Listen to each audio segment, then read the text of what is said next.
the World Bird Sanctuary, next on City Corner.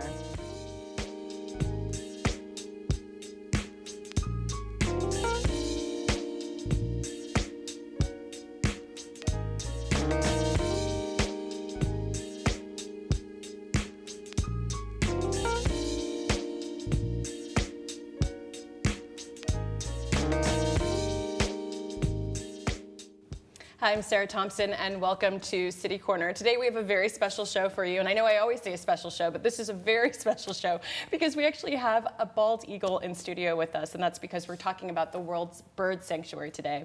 I'm joined by the new Executive Director, Brian Bissonnette, and Senior Director, Don Griffard, and Captain a 5-year-old bald eagle, is that correct? That's correct, yes. 5 years old, and he's with us because he's blind in his left eye and his right eye is partially blind.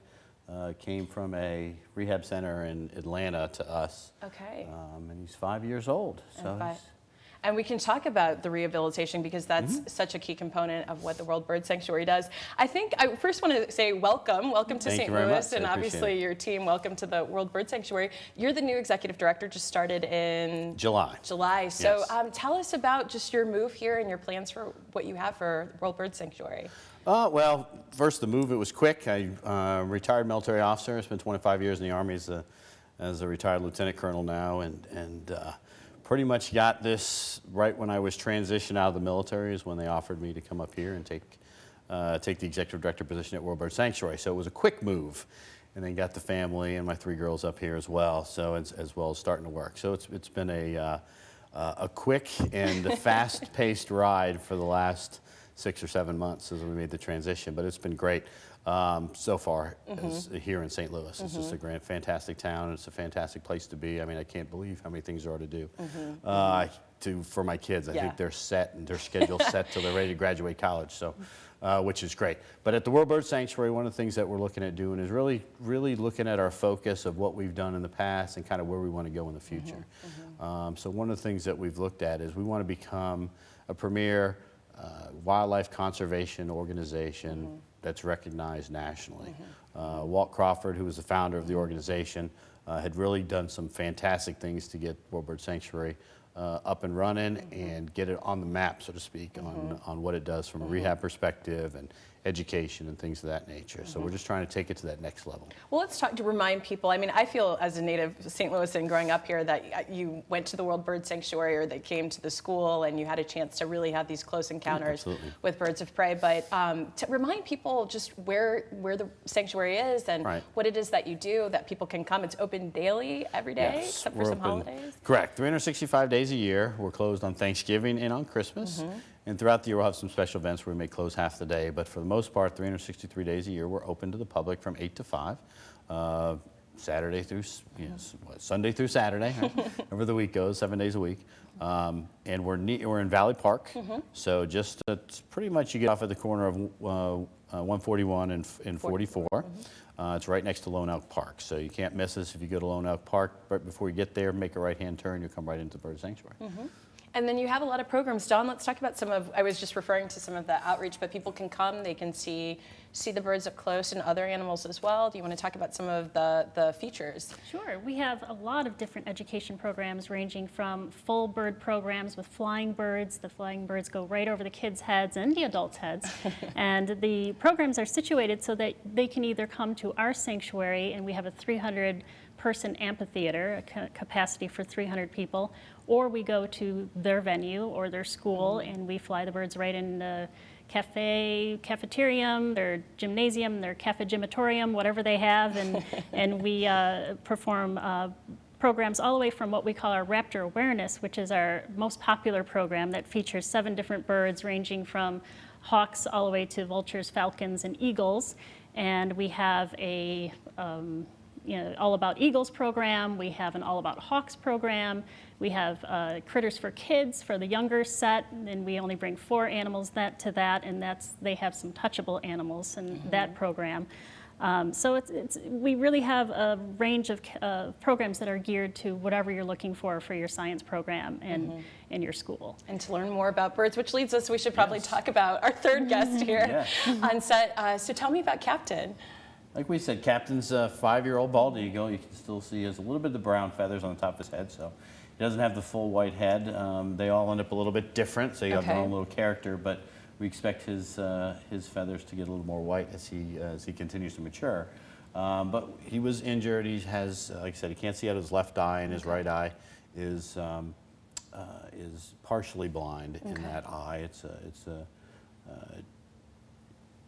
He was born with it, so it's like a birth defect or whatnot. So, and because of that, he can't hunt on his own in the wild. So therefore, he went to the rehab center. They identified the issues down in Atlanta, and rehabbed him. Realized he was not able to be released back into the wild, and he was able to be shipped up here to World Bird Sanctuary to spend some time with us, to be a avian ambassador, to teach others about his species and what some of the struggles his species has in the past, and looking forward and what they are to us as a nation, as well as what they are for the overall ecological community around the United States. He's a curious little guy looking around, making sure he understands what goes on what's going on here in the STL TV studio. Yeah. Now you've got some, so this is the season, right, for eagle watching. I mean, you've got these events coming up. So tell us about some of the eagle events, so people can either, if they're not going to see Captain directly, but even out along the Mississippi River Valley area that we have here. Tell us about some of those events coming up. Well, we've got one this weekend. It's at the Chain of Rocks area. So it's on Saturday and Sunday from 9 to 3.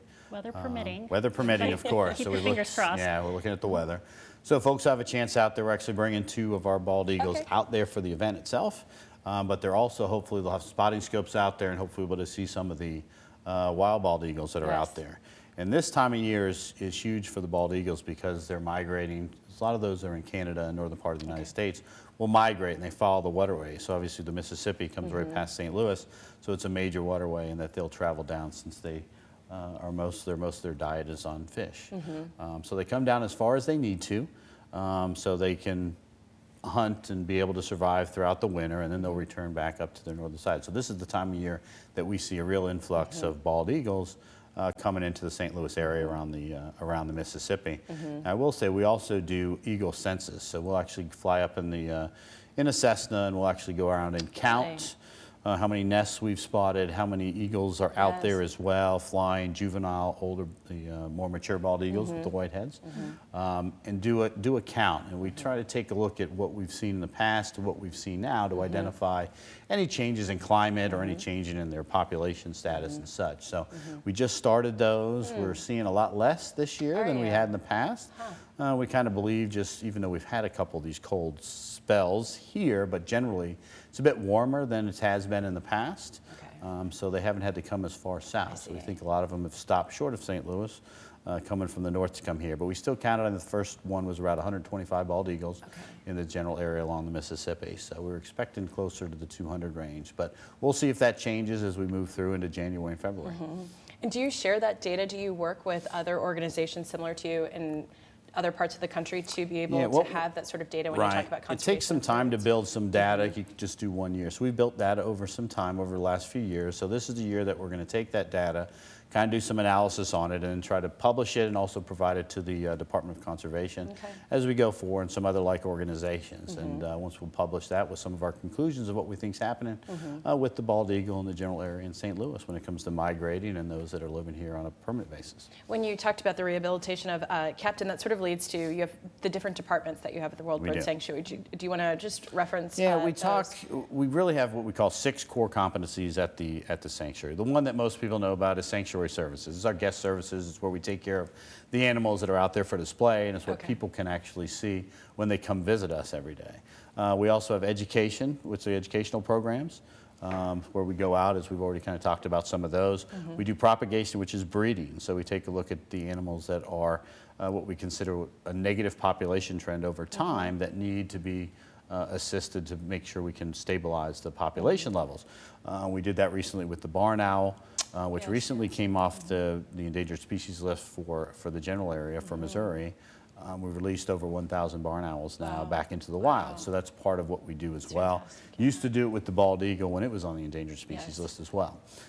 So that's another part that we do. We do the rehabilitation piece. So whenever a bird of prey of any type, falcon, hawk, eagle, comes in, then we treat it and we try to get it fixed back up, do some triage on it, get it into the emergency room and fix it up and get it back out into the wild. We did a release of a bald eagle a few weeks ago, as a matter of fact, which is always great, a great thing to see. So we do the rehabilitation piece as well. And then we have our advocacy efforts that we also take part in. So we want to be a voice for these birds. So some of the issues and problems that they have or the threats that they're facing, we want to be the voice for them.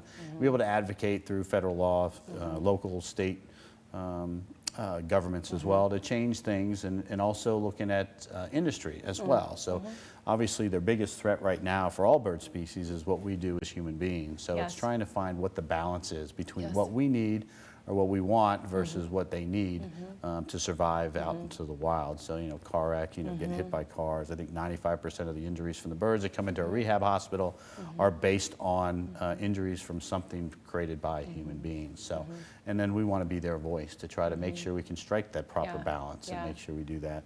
And I was going to ask you that because it really is, I think, you know, we've interviewed the Wolf Sanctuary, and we do, you know, for other guests that we've had, and we talk about this sort of conservation effort, and it really is just how do you find that right balance, because it's so hard, because one, it's constantly fluctuating and changing, it's fluid, but at the same time, it's like, the eagles were here before, you know, in many ways, you know, before the entire population of you know, the greater area was. But how do you strike that right balance? We try to, well, that's the biggest thing, is to find out that balance, so we can stabilize what the population level should be with particular species and make sure they have the habitat that supports their supports that species. It's hard to figure out what that balance is, because over the years things change. You know, and we may not have seen it before. So what we know now as a particular species general population level, it may have been much greater in the past. So do we try to go back to where it was then? Do we take a look at its natural historical range and try to return it to the natural historical range? Or do we keep the range smaller than it historically had been, just so we can preserve it and still strike that balance with people? So it's a difficult thing to do. And of course, it's difficult sometimes when you're talking about companies and industry that it's about, you know, it's about profit driven, and it's hard to kind of take the balance. Well, we're going to take a quick break, but when we come back, I do want to start talking about something that is a sort of current issue, which is the wind farms, wind energy farms, and how that sort of is conflicting with the conservation of birds. So we're going to take a quick break, but the information is there for you on the screen. It's World Bird Sanctuary out in Valley Park. Please go. It's open daily, 8 a.m. to 5 p.m. for more information on all the great events they do. Great events week after week after week. Head to the website worldbirdsanctuary.org. But we'll be right back after this. Please stay with us.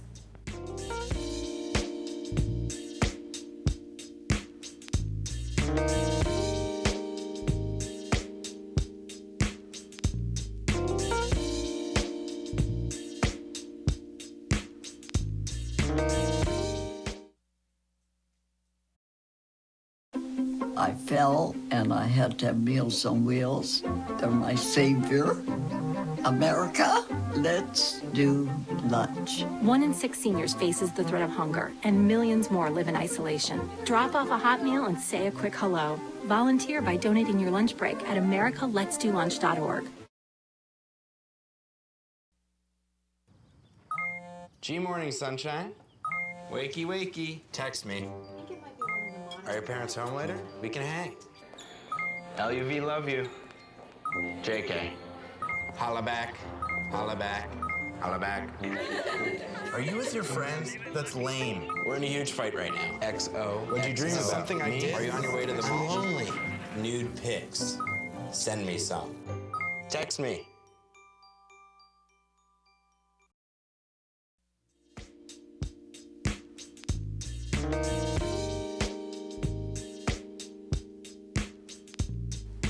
I'm Sarah Thompson, and welcome back to City Corner. Today, our guest is World Bird Sanctuary, and I'm joined by Executive Director Brian Bissonnette, retired Lieutenant Colonel, I should mention, and Senior Director Don Griffard, and Captain. Forget. That's right. Don't forget Captain. And Captain, our 5-year-old bald eagle, who's doing a great job here on set. I want to pick back up on this topic we were talking about in terms of conservation and just sort of dealing with just the times and the things that come up in industry.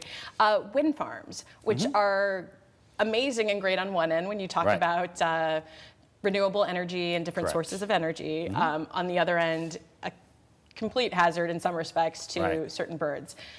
Tell me about how do you assess this situation? Well, one of the issues is, as you try to identify the best way to move forward and look at alternative energy sources, and you're looking at preserving habitat and climate, and what people have a tendency to always do is come up with the great ideas, but we don't necessarily take a look at the second and third order impact. So what we've seen as we had the big push to try to push more in the wind energy side is a lot of the wind farms have come up. And of course, wind farms, the best place for the wind farms is going to be where those thermals are, which also happens to be the migratory bird paths or migratory paths for a lot of these migrating birds. So that's where you run into really a conflict. And it's not only the birds, it's the bats as well, and we'll talk about that. So what we're trying to do is take a look at what's the best way to strike the balance, to make sure that we are focused on trying to look at alternative energy sources, but also making sure that we're not doing so much damage to wildlife and to the to the environment that it doesn't serve its purpose. So that's what we're trying to take a look at.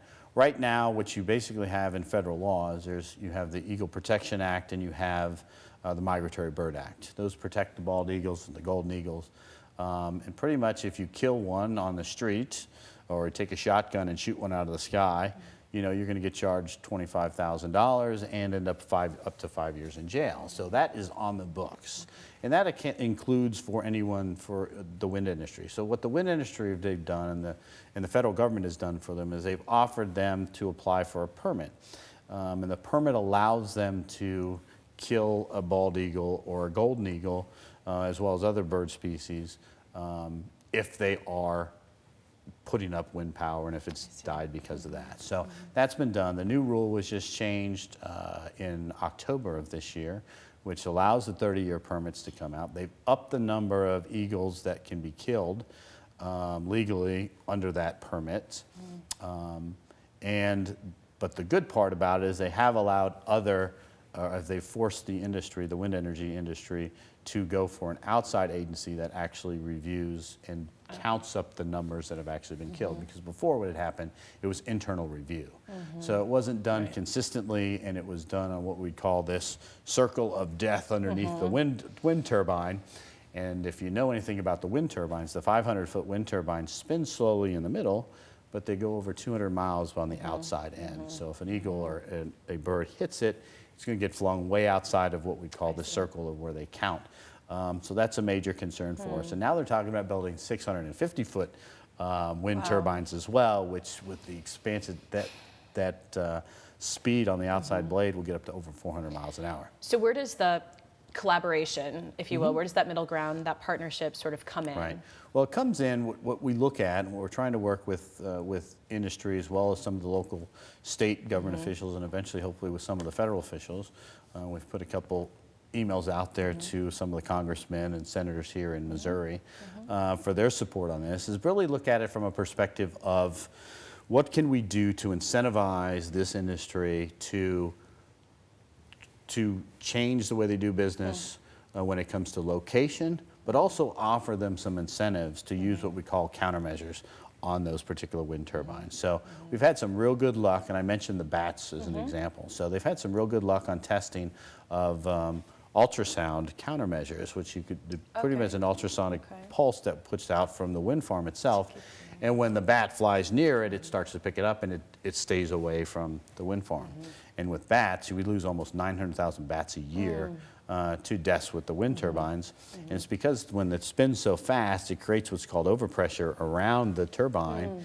And when a bat flies into the overpressure, the change, it just melts their inside. And they drop, and they die and drop. So it's pretty bad from that perspective as well.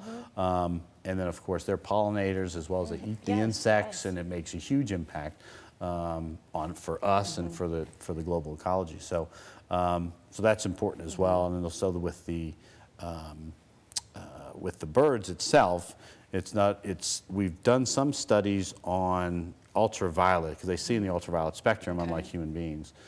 So doing something with the ultraviolet spectrum. And there's been some tests done. There's been kind of mixed results on that, but I think more research and studies needed to be done on that particular countermeasure, where you can put ultraviolet countermeasures up on the wind turbines around the area where the wind farm is to distract or to annoy the birds so that they would not want to come into that particular area. So those are some of the things that we're looking at. The other big one that is already available right now, and that's radar technology. And use of radar technology allows you to identify large swaths of birds that are coming towards the wind farm, where you can actually shut down the wind turbines for that particular period of time until the birds pass through, and then kick them back up. It doesn't cause much loss of power from the wind turbines, etc. But so those are some of the things that we're looking at to help strike the balance, and we want it to be an incentivized idea for companies and for that particular industry to go in that direction versus being forced by the federal government. Sure. When people listening to this or hear this, I think a lot of times I get this, people will say, well, what can I do as an individual? How can I support this cause, or what can I do? I mean, when you're talking about something in this case where you're going up against an industry energy, Absolutely. I mean, but what does, in general with what you do, what do you say to the public in terms of, there's obviously financial support for what you do, but in addition to that, what are the little ways that just individuals can Two things help? is awareness, to let people know what's going on. Most people don't realize it and know about it, so I would say for individuals who are concerned about it, please go tell people. Post it on your Facebook account, things that you've seen, and say, hey, this is something that we're concerned about. But the biggest thing they can do is pick up either a pen or paper or get behind the computer and write their local officials, their state officials, as well as their federal officials, the congressmen and senators here in the state of Missouri or Illinois, wherever you live, and let them know that you're concerned about it, because everything in this country, serving in the federal government for an extended period of time myself, it's all about we're the government for the people, and it's about the voice of the people. So if they have enough people for their local congressmen that come together and say, we can think this is an issue or concern that you need to take a look at, if there's enough pressure from the people within that particular district, they'll take action. If it's only one or two, of course, it's going to fall lower on their priority level, and they're not going to get around to it. So. No, that's good to hear that, because I think a lot of people want to help. I think people, especially obviously seeing just a beautiful bird right in front of you, you want to help, but they just don't know. And I think it's keeping up with the pace too, because people, there's so much sort of just the change is so constant, this sort of leads to something you touched on in the first segment, which is this sort of, I wouldn't call it a revamped mission, but this comment that you made about sort of going more national and going bigger with your efforts. The World Bird Sanctuary has been around now for, is it 40? Is this your 40 years? 40th year, yes, 40 years. So in addition to such things as addressing with the wind energy farms, absolutely. what else do you see sort of on the goals or the horizon for your efforts? One, talked about 5 of our 6 core competencies. Our 6th one is research and field studies. We talked about the eagle census. We do nest box studies and things of that nature. And we're trying to do a lot more on the research side when it comes to identifying reasons for negative population trends within certain species of birds nationally. But we're also looking globally. So for nationally, one of the birds we're looking at is cool little bird, little falcon called the American kestrel, which has been on a serious decline for about 20 years now. And nobody knows why. No one's been able to identify or pinpoint the major cause for that population decline. So we're trying to do a little bit more in that realm to try to help identify what that particular cause is. And then once we're able to do that, we actually now have just put in a breeding pair of kestrels into our breeding program. So hopefully we'll be able to had some success there and be able to reach some of the kestrels in the local area. The other, when you look more globally, for example, are vultures, who actually have a direct impact on human health. We talk about this beautiful creature next to me, captain here with bald eagles. These are indicator species. They're at the top of the food chain in their little world. But when we start to see issues with them, we identify issues with wildlife underneath them. That's where they become an indicator. Oh, there's a problem here when we start to see a decline. So and we're seeing it with some other species as well.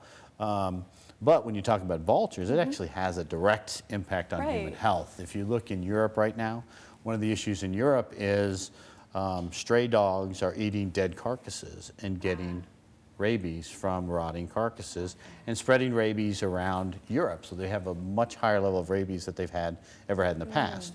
What a vulture does, it eats those dead carcasses, and its stomach can digest and kill and sanitize any disease known to man, including anthrax, botulism, whatever it happens to be, and it takes care of the disease. It's gone.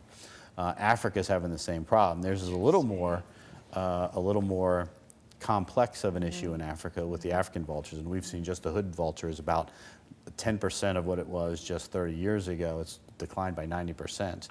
And there's two issues there, and that's the increase in agriculture in Africa, as well as the poaching problem in Africa. So what happens with the agriculture is, as I start to expand my agricultural efforts and I start to cut into what we would consider whether it's the normal habitat for a lot of these incredible animals that you can see in Africa, they'll put poison out to kill a lot of these larger animals so they don't trample through their fields.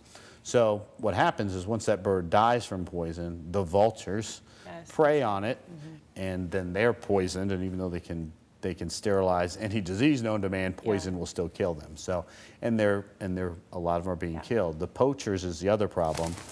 That's when he's happy. So the other problem with the poachers is that the vultures give poachers away, because once an animal's been killed, then the vultures will circle and rangers will identify that's where there's possibly poachers, and it causes problems. So they'll poison animals, leave them in areas that they're not, so the vultures will come down, eat those, they'll die, and limit that. I mean, it's amazing. So, it really is just this chain and cause and effect, and it keeps extending beyond and beyond. And we're almost out of time. I want to be sure to allude to we mentioned earlier, the great events that you do. And so we've got a graphic that I want to pull up. And then, Dawn, if you just want to explain some of the highlights of those events. We've got Eagle Days. We talked about World Eagle Days coming up. Owl Prowls. Do you want to just sort of keeper chats and the Midwest Bat Fest, if you want to, And thank you for that, by the way, Brian. That was such a great explanation. Absolutely. I just want to make sure people can come and learn more about you. And I will say real quick, what we talk about at World Bird Sanctuary now is we preserve, protect, and inspire. So we want to preserve and protect wildlife and their habitat. We want to inspire people to feel the same way about it and stand up and try to protect wildlife. You've done a fantastic job articulating just probably what is just a few of many, many things to address, but thank you for that. And tell me about some of the remaining events that people can... World Eagle Day is coming up at the end. It would be the last Sunday of March, which is March 26th. It runs from 10 to 4 p.m., and we feature 7 different species of our eagles that we have at World Bird Sanctuary, and obviously the stars being our bald eagles.